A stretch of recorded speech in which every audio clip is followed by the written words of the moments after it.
Muy buenas, mi nombre es Sebastián Álvarez y en compañía de Rubén González, de Daniel Marcial y de Adán Torrealba, nosotros estamos realizando la presentación del tema Historia del Computador, correspondiente a la materia Organización del Computador del sexto semestre de Ingeniería en Computación en la Universidad José Antonio Páez.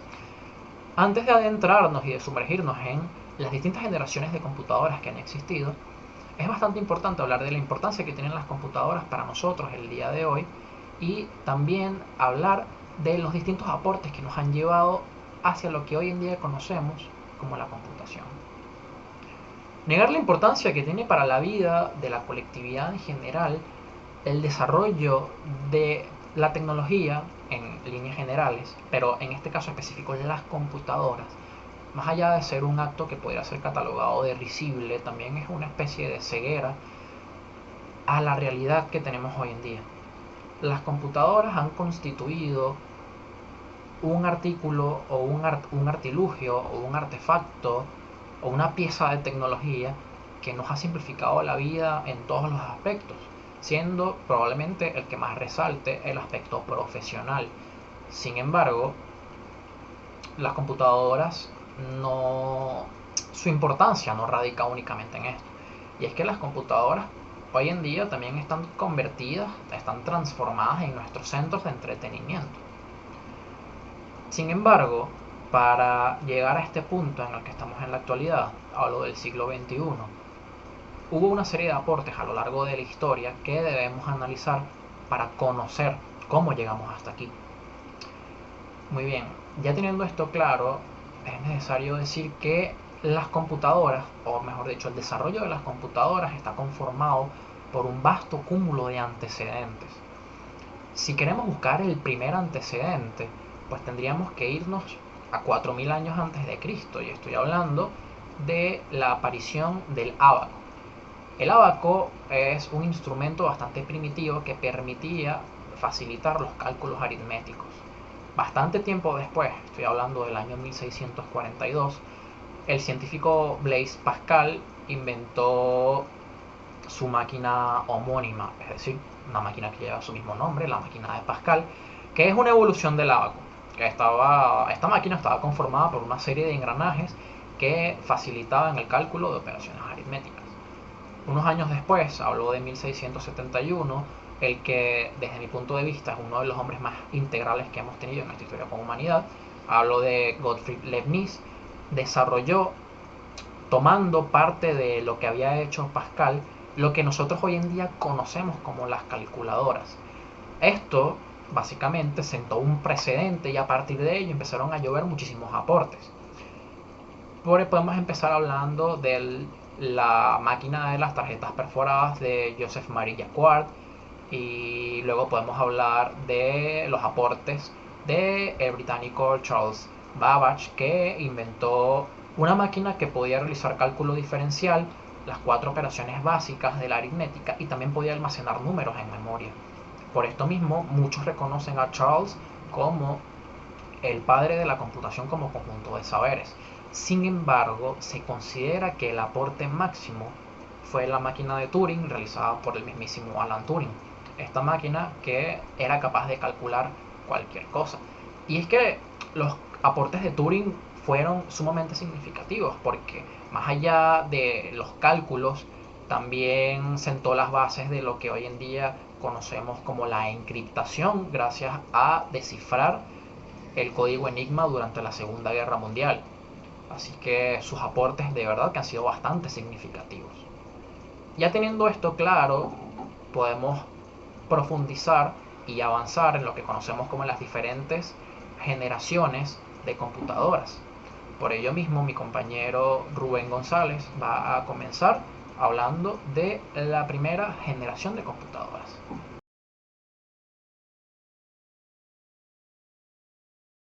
Computadoras de primera generación. Estas computadoras emplearon bulbos para procesar la información. Los operadores ingresaban datos y programas en el código especial por medio de tarjetas perforadas.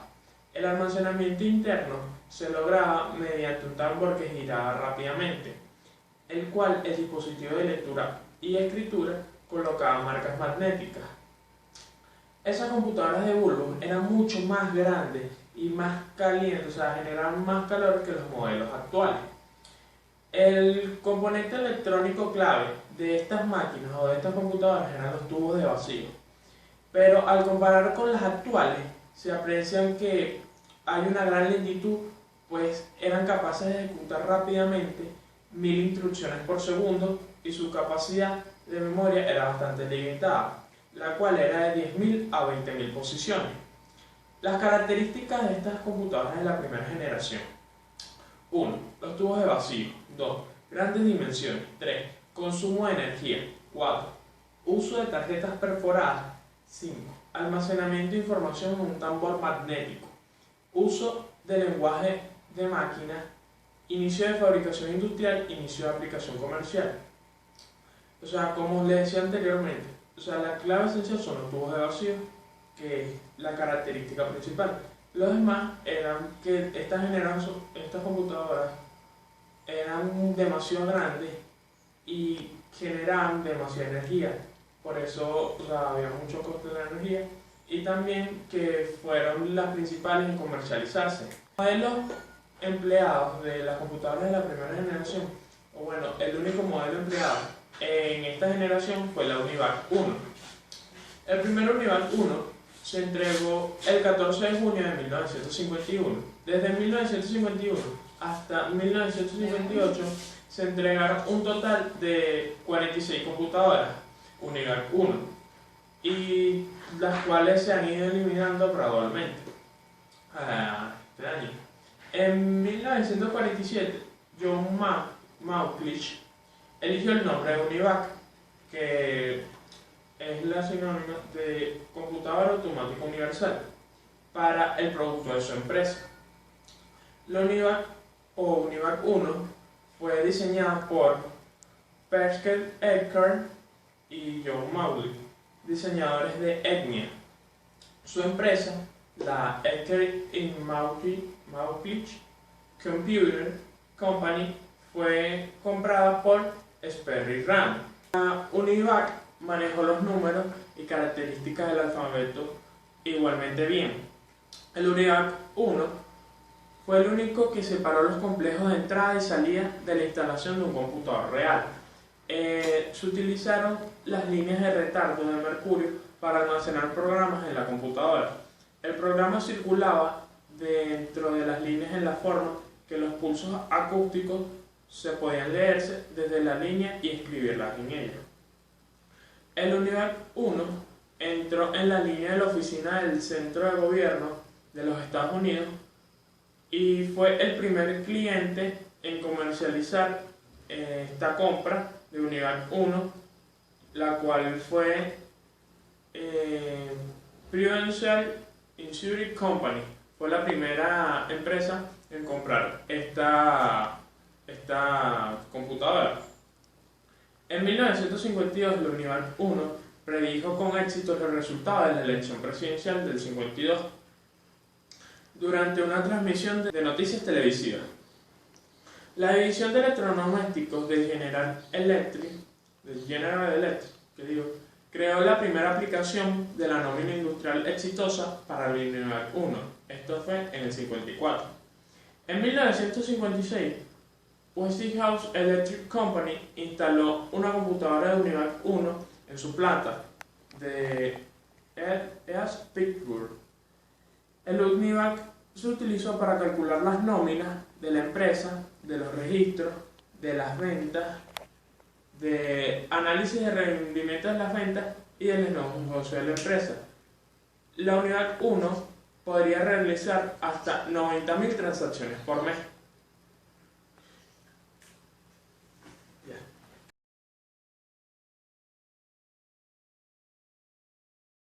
Mi nombre es Dan Torrealba y yo voy a pasar a explicarles un poco sobre la segunda generación de computadoras, siendo este un periodo comprendido entre 1959 y 1964.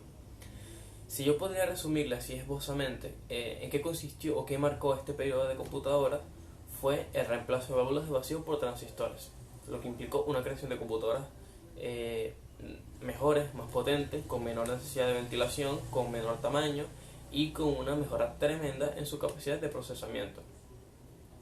Además, en esta época empezó a definirse la comunicación con las computadoras, lo que a futuro se llamaría la programación de sistemas.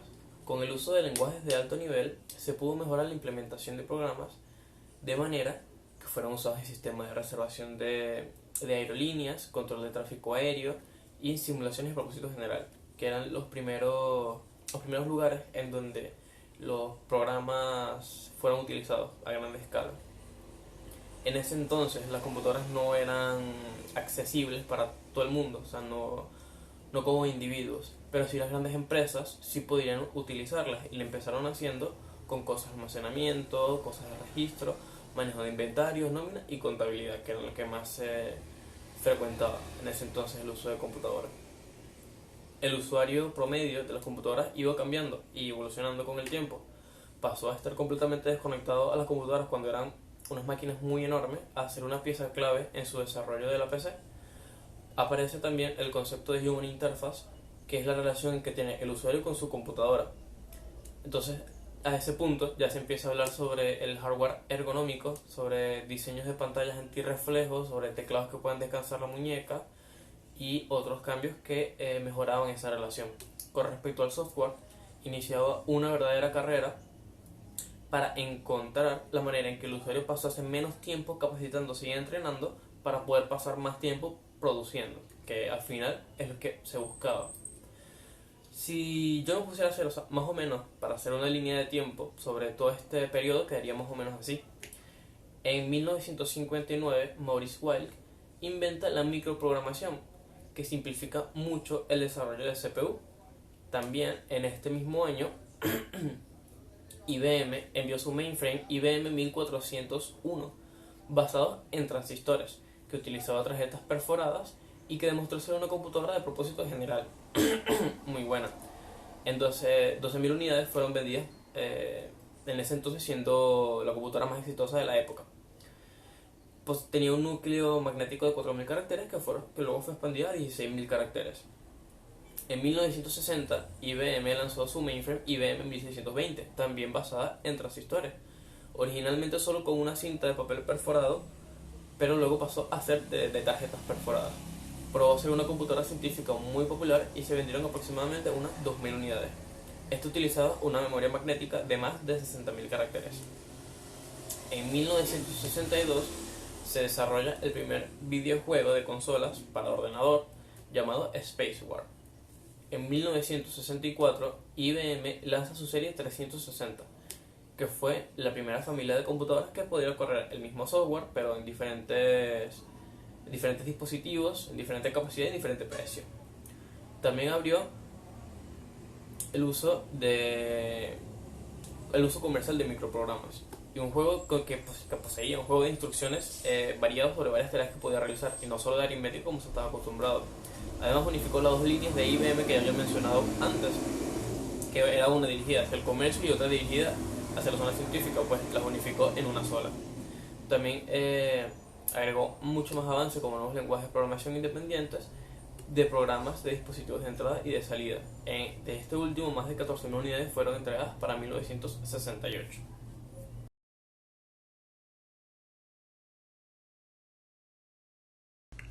Hola, soy Daniel Marcial y en la tercera generación de computadoras la inauguramos con la IBM 360 en abril de 1964.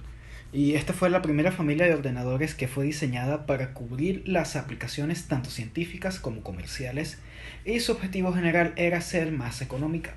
Su estrategia consistía en usar modelos más gastos y después ampliarlos a sistemas más potentes conforme se incrementaban sus necesidades, y obviamente sin pasar por alto el gasto excesivo que en esa época era sobre escribir su software.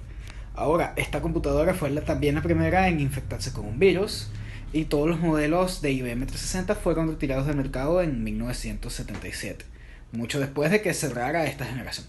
La CDC 660 fue la primera supercomputadora diseñada del mundo. Se diseñó en 1965 por el Control Data Corporation y fue utilizado principalmente para la investigación de física nuclear. Esta computadora estuvo en el CERN, la misma organización en donde trabajaba Tim Berners-Lee, el padre de la Internet, y esta computadora fue bueno, era en su tiempo la más potente. Habían otros computadores de bajo costo como la PDP-8, que fue una computadora de bajo costo, vendió 50.000 unidades, pero solo se limitaba a operaciones básicas, porque en realidad solo tenía un panel con switches y botones, no tenía una interfaz de usuario, y debido a su costo muy módico en esos tiempos por una computadora, $18.000, claro. Las cosas que quería resolver esta generación eran tres. La primera era el gran calentamiento que tenían las computadoras porque usaban válvulas de vacío o tubos para tratar de digitalizar. ¿Qué significa digitalizar en términos electrónicos? Tratar de llevar una señal o a 1 o a 0, encendido o apagado. Ahora, esto traía problemas porque las válvulas primero se calentaban mucho y había que cambiarlas prácticamente cada hora en computadoras grandes que tenían como 5.000 válvulas.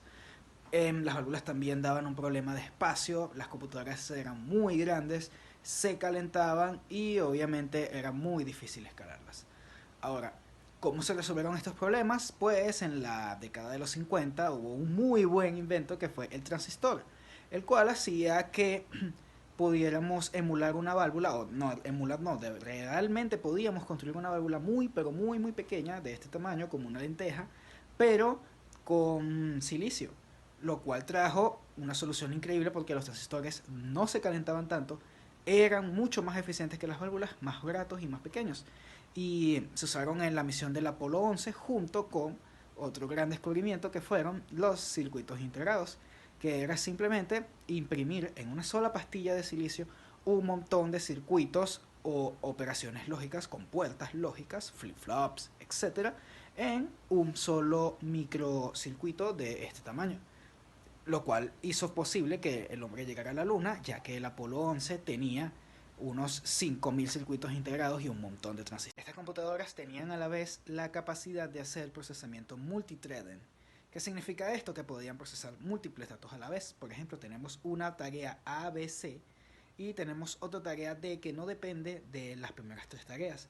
Pues estas computadoras podían resolverlas de manera asíncrona, podían ir resolviendo paralelamente las tareas que no tenían nada que ver una con la otra. Esto trajo la capacidad de poder hacer o poder realizar distintas tareas, tales como cálculos científicos y cómputo para empresas.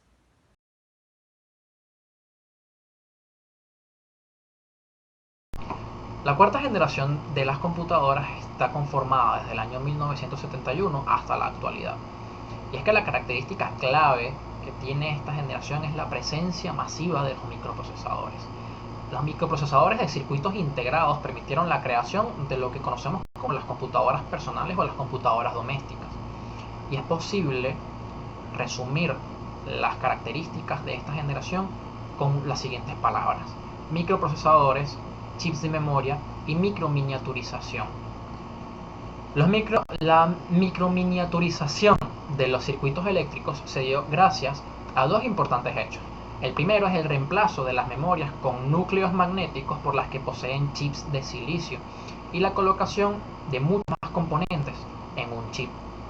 Y es que hablando de silicio, tenemos que hacer un viaje histórico al año 1960, específicamente en la ciudad de Silicon Valley, esta región californiana que en otro momento fue una región agrícola. Sin embargo, en este año mencionado se experimentó un boom industrial porque se asentaron muchísimas compañías y productoras y fábricas tecnológicas y comenzó la producción masiva de microprocesadores. Y esto escaló hasta la actualidad, y es que Silicon Valley hoy en día es la capital mundial de la computación, del desarrollo de software y de la fabricación de componentes para computadoras. En el año 1971, Intel, en esta ciudad, fabricó el primer microprocesador de 4 bits. Estamos hablando de que en un espacio de 4 por 5 milímetros, este microprocesador contenía 2250 transistores. Este microprocesador se conoció como el 4004. Muy bien, el desarrollo de los microprocesadores en el tiempo se estableció como una máxima que es irrenunciable, y es que todas las computadoras hoy en día tienen microprocesadores. Y esto dio como resultado el surgimiento de una cantidad grandísima de fabricantes de computadoras. Y estos fabricantes entre ellos varían tanto arquitecturas como metodologías. Podemos decir que en la actualidad un microprocesador contiene hasta 10 millones de transistores. Hoy en día puede decirse que el mercado de las computadoras y de la computación es uno de los más grandes a nivel internacional, y además de ser uno de los más grandes, uno de los más fructíferos, evidentemente.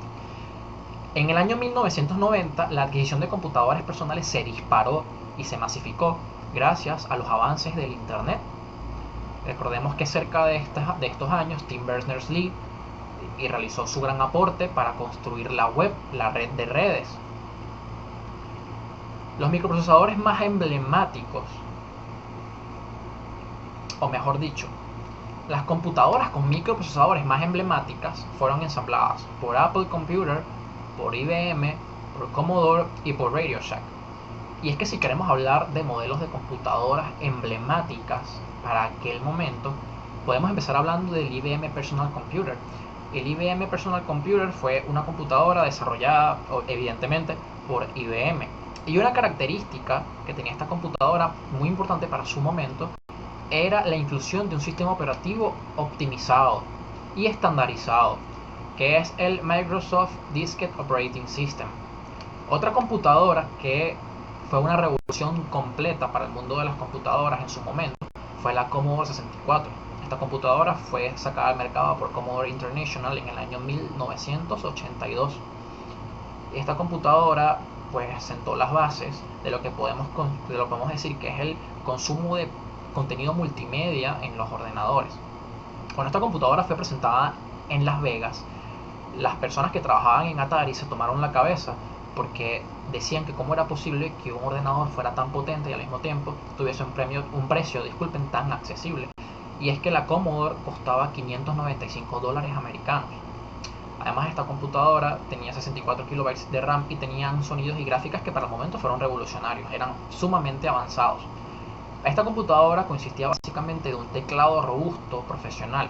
Además tenía unidades de cassettes, tenía múltiples conexiones como salida a televisión, salidas de sonido de alta fidelidad, un puerto de expansión de cartuchos, y también se le podían adaptar periféricos como joysticks y controles para jugar videojuegos. Y esta es otro tema súper importante, que es que el mundo de los videojuegos sufrió una revolución gracias a esta computadora. Y es que la gran productora y desarrolladora de videojuegos Electronic Arts logró consolidarse gracias a las ventas de videojuegos para la Commodore 64. Y otro dato sumamente relevante es que hasta la actualidad, la Commodore 64 es la computadora doméstica más vendida de la historia. Sus registros oscilan entre 12 millones y 17 millones de ventas hasta el día de hoy. Sin embargo, no podemos dejar de hablar de computadores domésticos y de microprocesadores, de microcomputadoras, si no hablamos de Apple. En el año 1977, Apple reveló al mundo el Apple II, que al igual que el Apple I fue diseñado por Steve Wozniak. El Apple II fue uno de los primeros microcomputadores en ser fabricados y desarrollados en gran escala. A diferencia del Apple I, que fue fabricado manualmente y que fue vendido únicamente a aficionados. Esta computadora tuvo bastante popularidad entre los usuarios domésticos y fue menos concurrida para los negocios. Sin embargo, esto cambió con el desarrollo de VisiCalc, la primera hoja de cálculo para computadoras. Esto disparó las ventas de la Apple II de manera exponencial. Y esto la convirtió en un éxito comercial para el momento. Apple II tenía un diseño integrado que la hacía parecer más un electrodoméstico que un equipo electrónico. Y se sabe que esta computadora tenía el monitor, 2 unidades de disquete y el teclado compactados, es decir, era una sola pieza. Esta máquina tenía una memoria RAM de 48 kilobytes, tenía colores y gráficos de bastante alta resolución e incluía el lenguaje de programación BASIC. Y tenía un sistema operativo propio que era el Apple DOS, Diskette Operating System. Sin embargo, en el año 86, con la salida de Macintosh, las ventas de este equipo se eclipsaron y llegó a su fin, teniendo soporte hasta aproximadamente el año 1996. Muy bien, para finalizar con esta presentación, vamos a ver qué conclusiones nos deja la historia de las computadoras. Y es que una de las cosas más relevantes y más importantes es que la evolución de las mismas permitió que las computadoras dejaran de albergar unos cuartos completos para hacer un equipo que pudiese estar al alcance de casi todos. Además, también pasó de ser un equipo netamente científico para hacer un dispositivo de entretenimiento y para todos los usuarios. No hay un usuario único para el uso de las computadoras. En la actualidad todos, absolutamente todos, pueden hacer uso de una computadora. Además, el desarrollo de los transistores y de los flip-flops, componentes electrónicos, permitieron prescindir del uso de los bulbos, de los tubos de vacíos y de las tarjetas perforadas. Hoy en día las computadoras tienen microchips que tienen más de 9 millones de transistores. Y esto llevó a que la computadora se convirtiera en un instrumento clave de la colectividad en general, sin importar el área o desarrollo profesional en el que estuviésemos. Absolutamente todas las áreas hacen uso de las computadoras en la actualidad.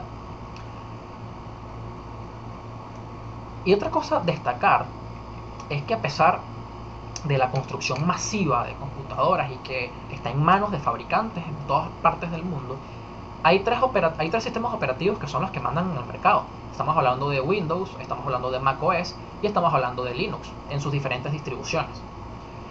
Finalmente, podemos decir que los computadores cuentan con diversas herramientas, como procesadores de texto que permiten la elaboración de documentos y a su vez editarlos. Y también cuentan con hojas de cálculo que permiten crear nóminas, auditarlas y hacer una cantidad de operaciones sumamente grandes. Muchísimas gracias.